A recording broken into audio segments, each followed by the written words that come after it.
Morning, Coach. We're ready. If you want to open, Yeah, I'm good to go. Good. all right, we'll start with Chris Ryan, followed by Bob Susie. Morning, Bill. How are you? Good, Chris. How's it going? Good. Want to ask you a couple questions about physicality, as you referenced the Jets' physicality the other day, and a number of your defensive players have said that that's going to be one of the key attributes for your team this year. How big do you see the physical battle being in this game in that realm? I don't think it's part of the game every week, and certainly the Jets are a team that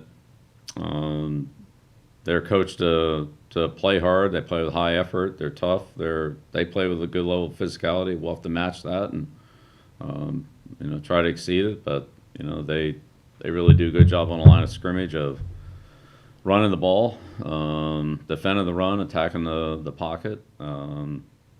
We saw Coach Saleh do that at San Francisco, and that's the way he's training this team. Same thing with the offensive coaches, with Coach LaFleur and Coach Benton on the offensive line. They were in San Francisco. We, saw them, their style of play. I think everybody knows what that is. They run the balls, other than Ravens, probably as much as any team in the league, 21 personnel and all that. So I think that'll be a big part of the game.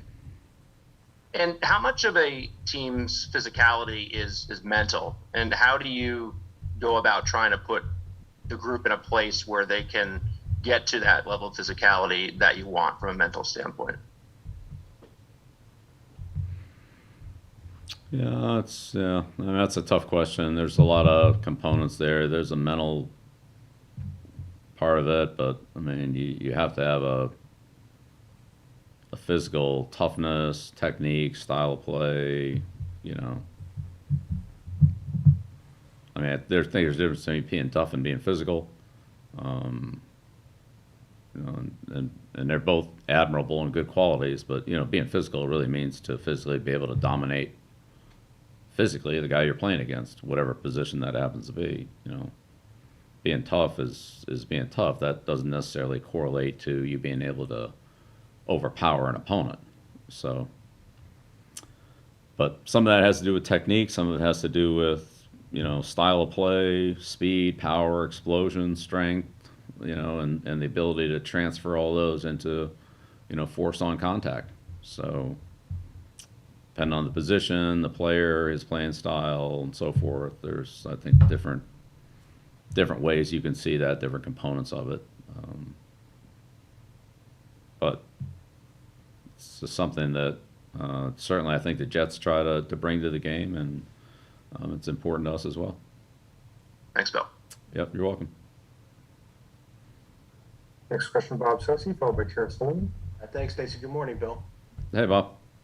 Hey, Bill, I know that we're only one game into this season and that no game is decided in the opening quarter alone, or at least the opening drive. I'm curious, though, fast starts versus slow starts. Besides the obvious of taking the first lead or being behind from the outset, how significant is that? And how much have you invested, just looking back, not only in the game against Miami, but really kind of over the last year plus in making a difference at the start of the first half and even the start of the second half?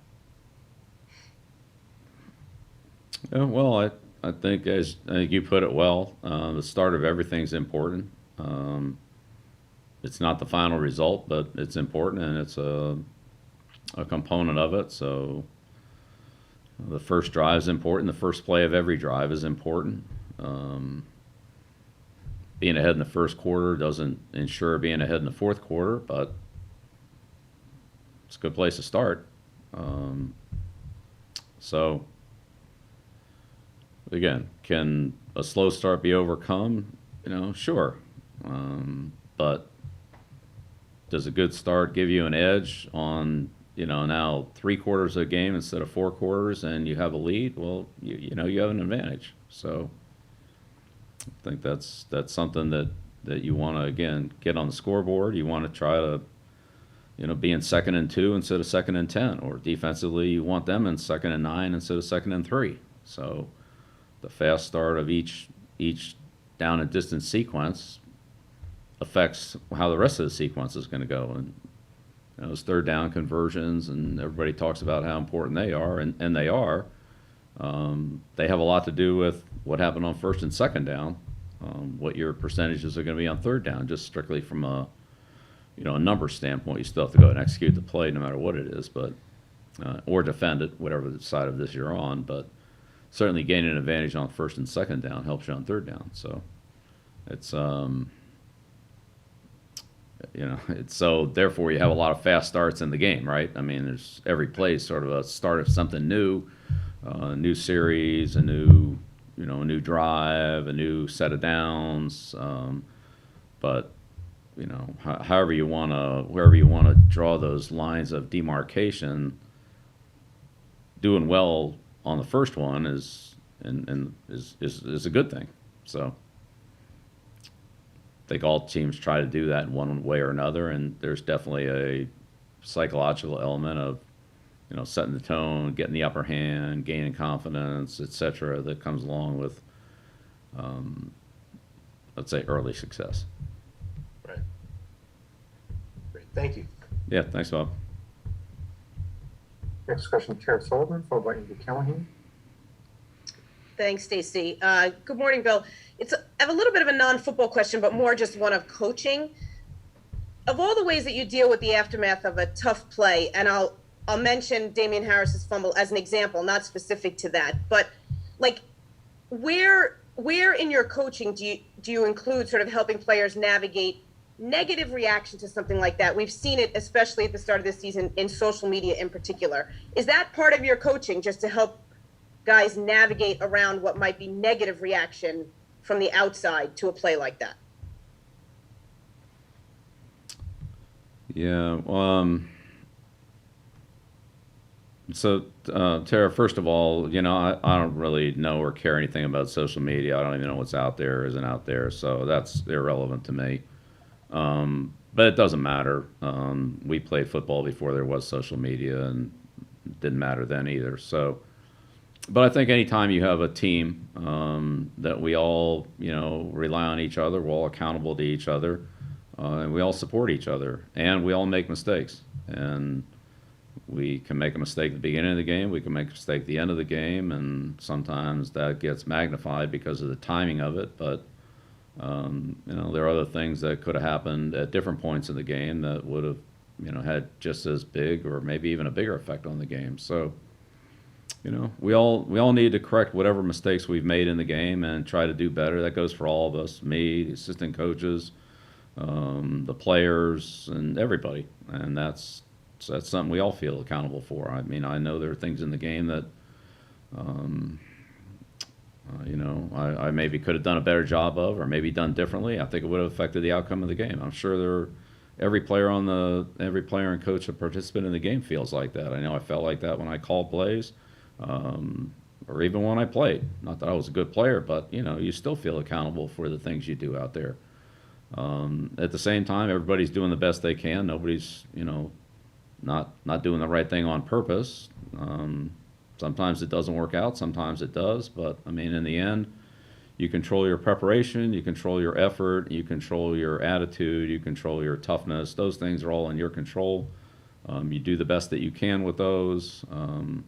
Once you let those go, then I think that's really where the problems start, because now you're not doing everything you can to give yourself and your team the best chance. So mistakes, no mistakes, whatever did or didn't happen, you turn the page, you move on, you prepare, you get ready for the next opportunity. You do that as an individual, you do it as a unit, you do it as a team. And I think that's what we all do every week, win or lose, good play or bad play. I think the true competitors and the true professionals that I've been around, and I've been fortunate to be around a lot of them, you approach it that way. You control what you can control. What happens, happens. If you learn from it, you learn from it. But then you move ahead to the next opportunity, the next competition, and you do the best you can in that one. So thank you for the question. No, it's good. It's part of competitive sports. Thank you. Andrew Callahan, followed by Ben Vaughn. Hey, good morning, Bill. Andrew, how you doing? Good, thank you.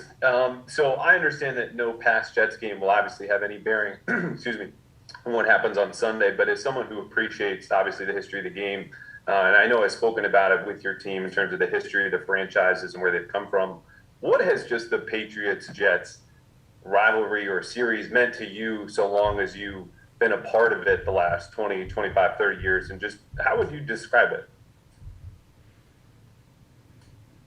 I think it's similar to other division rivalries that I've been a part of. You play a team twice a year. You're both chasing the same,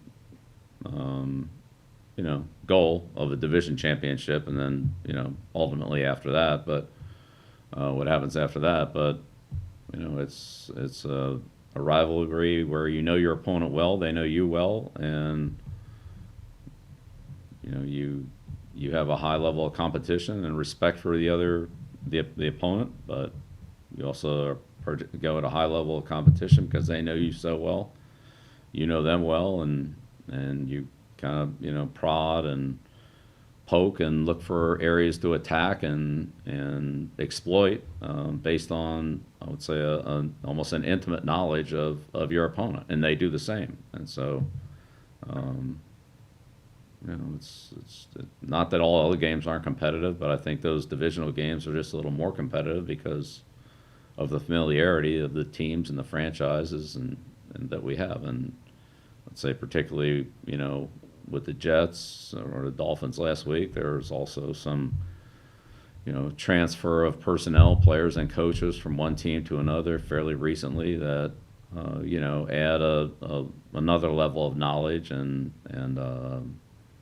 information about the opponent from kind of what it looks like from the other side of the fence that you don't always get to see, that can highlight some of the level of competition as well.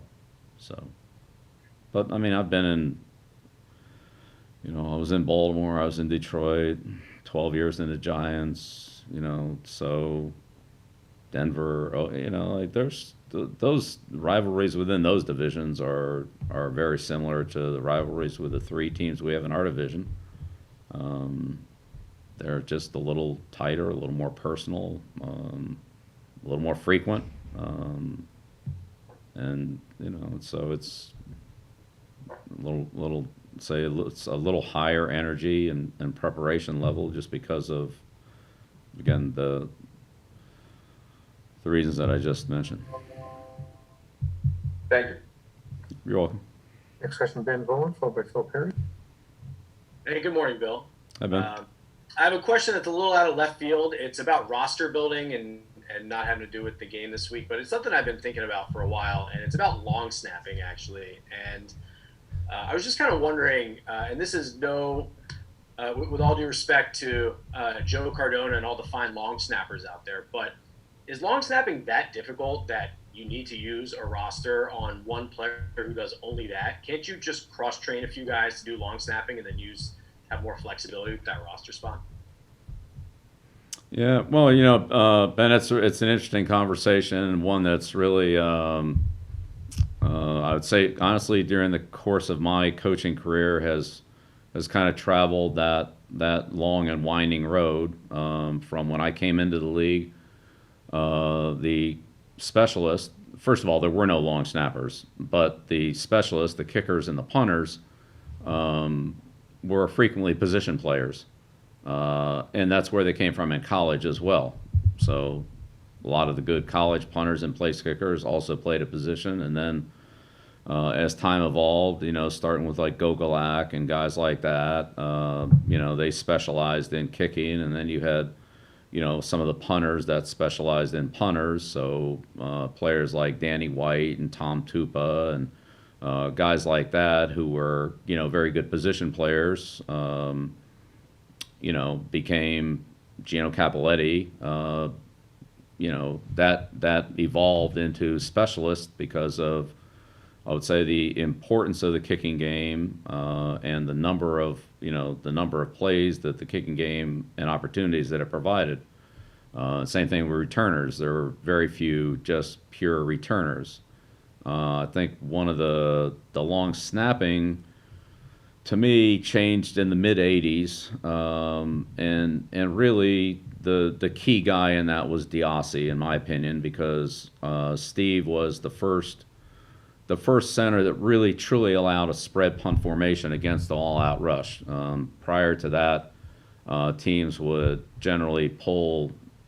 First of all, there wasn't that many gunners, but when teams started using gunners, they would pull one in and kick away from the free guy on the backside. And that was kind of the idea of the protection, was not to let the snapper block against a nine-man rush with a split player. So the return team would have one guy on the gunner that split, one guy returns. So you got 9 guys rushing against essentially, the punter who wasn't a blocker, the split guy who wasn't a blocker, and the snapper who really wasn't a blocker. So it was 9 on 8, and the idea was to block the most dangerous 8 and let the 9th guy go and punt away from him. And then when the Cowboys went to the spread punt, and then the Cardinals followed that pretty quickly, and they kept 2 gunners split, and the snapper blocked a guy, then that created an 8-on-8 situation, but put a lot of pressure on the snapper to, deliver the ball 15 yards deep on the money and still block a good rusher, offsetting the A-gap. I mean, we've all seen offensive linemen have trouble making that block on a pass play. And so now you're talking about a deep snap and a block. But as players got better at that and that skill became more, I would say, players became more efficient at that, then teams decided to carry a long snapper rather than worry about getting a punt block. Plus, there was also the level of consistency and durability with those players. So if you lose a position player who's also a long snapper, you're looking at some real problems. And that evolved into the punters, for the most part, becoming holders because of the amount of time that they could spend with the kickers versus having a wide receiver or a quarterback be the holder, which, again, you don't see very much of that anymore. Assuming the punter is, capable and good enough, has good enough hands to be the holder. And so then that kind of whole unit has really evolved into, a specified snapper, a specified kicker, a specific punter, and generally the punter as the holder, so the 3 of those guys could work together all practice because they're all available. And I know, again, going back to when I first came into the league, you worked on, field goals, and I mean, it was maybe, 5 minutes because that was the only time the starting center and the starting receiver or backup quarterback or whatever were available to practice that. So, is it that hard?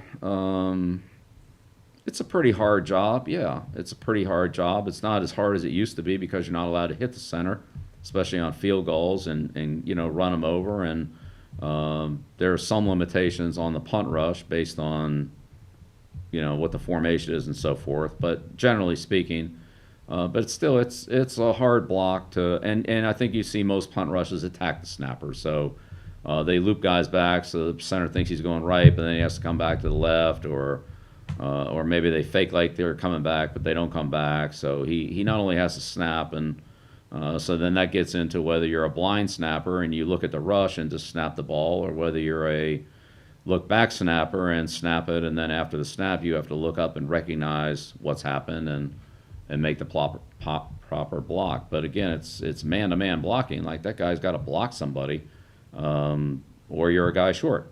So it is a hard job, and the accuracy of I would say the place kickers through the years, which has gone up dramatically. Part of that's the surface, part of that's the, not kicking outdoors and so forth. Part of it is the operation between, the snapper, the holder, and the kicker, which I would say, generally speaking, is at a pretty high level, which it should be in the National Football League. So I think if you go back and look at, kicks from back when that wasn't the case, you see balls rolling back and the holder coming out of a stance to catch the ball, and the kind of things you see, at times in a high school game and that kind of thing. There's just a much higher level of skill, which there should be. But yeah, I think it's a pretty tough position, and nobody knows or cares who the snapper is until it's a bad snap, and all of a sudden, it's a front page story. So there's a decent amount of pressure on that player as well, not just to snap, but also, as I said, to block and punt protection. So as the roster sizes have increased, it's been a lot easier to carry that player, just like it's a lot easier to carry a true returner. And so in terms of depth and availability, you really don't want to be looking for one of those players in the middle of any time, middle of a game or middle of a season. But when you have him as a starting receiver or a starting, Luke Rosa, a starting tackle, or whoever, those guys, and they're playing, and something happens, not only you lose a player, but you lose a key specialist as well. So. Yeah, it's a great question. There would be so much value in a player that could do a couple of things and save a roster spot. But I would say there are so few of those players available, even to the point where, Amendola did a great job last week, but it's so rare that you even see a combination punter and place kicker. Usually it's one or the other, and I think part of that is, at one level it's I'll say relatively easy to put your foot on the ball. But at this level, the difference in kicking mechanics and punting mechanics are so different that it's really hard to be good at both. But if a guy's got a good leg and he's a good athlete and he can make good contact with the ball, there's a point where high school, college, maybe it's good enough. Maybe he's the best guy on the team to do that. But I'd say at this level, that's pretty.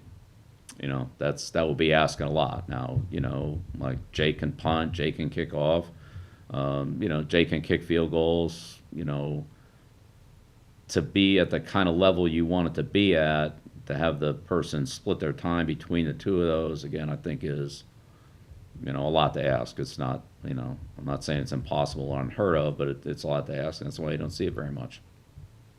That's a good question. It's really interesting, and I'd say if you look at the evolution of those positions over the last, since I've been in the league, but even a little bit before then, because that's really where it started to go, was in the late '60s. Like I think Gogolak, was the first or one of the first where that trend really started to, okay, we're just going to keep a guy and all he does is kick. Your Premian and guys like that.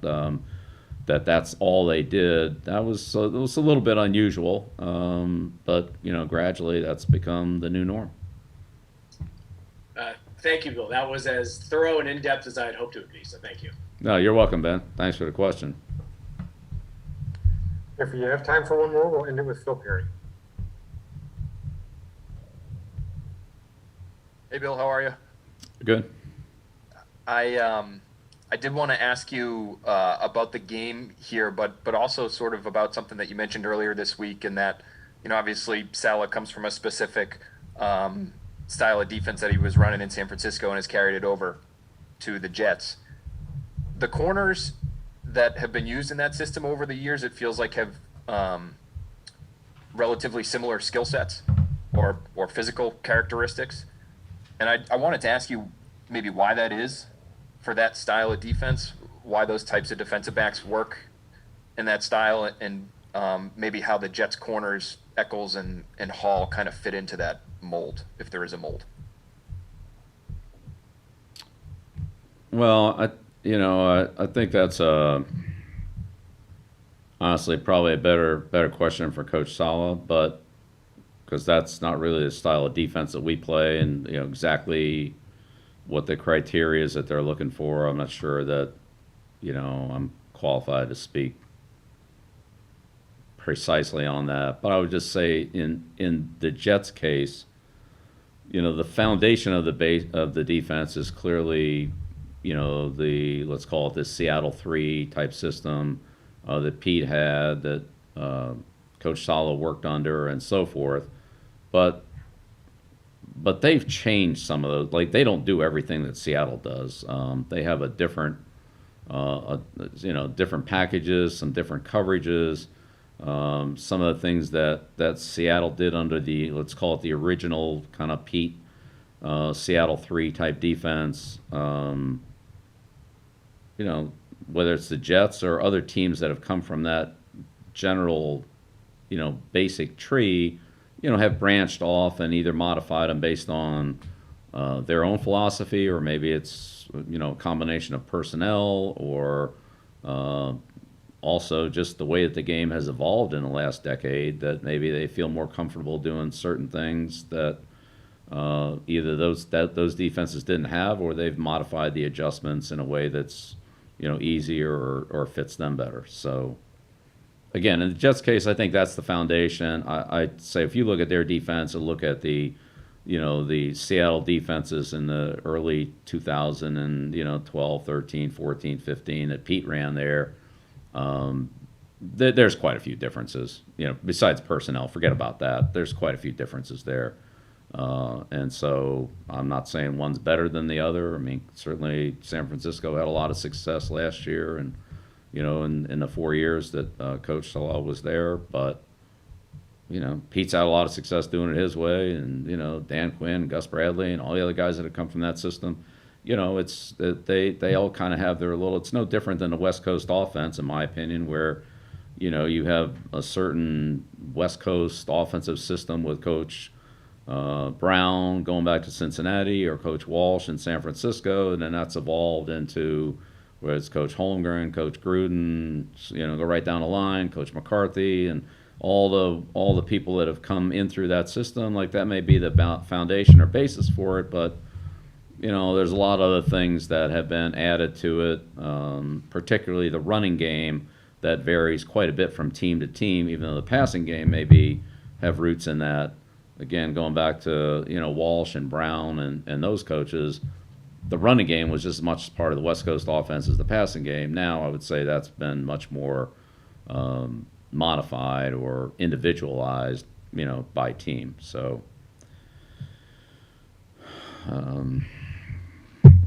sorry, No, long answer, and still didn't answer the question. that's okay. A lot of long, fast corners back in Pete's system. I think everybody in the league likes long, fast, competitive corners. I mean, I think those guys could probably, Richard Sherman and those guys could have played in any system. But, they were in that system, and, I think there's examples of guys that fit that description, but also guys that, didn't fit that description. Trufant in Atlanta for Coach Quinn as an example, were good players that had different style of play. So,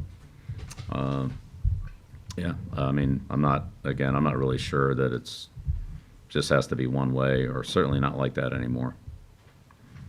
All right. Interesting. Thanks, Bill. Yep. Thanks. Thank you, Coach. Thanks, everyone.